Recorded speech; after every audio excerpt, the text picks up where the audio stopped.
নমস্কার, nursery and কৃষি বিজ্ঞান বিষয়ক চ্যানেলে সবাইকে স্বাগত।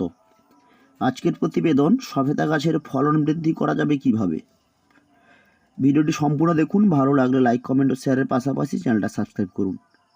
সবেদা গাছ ঢিপি পদ্ধতিতে তার ফলন বৃদ্ধি পায়, অর্থাৎ সবেদা গাছকে 2 থেকে 3 বছর বয়সে তার গোড়ায় মাটি দিয়ে ঢিপি করতে হয়।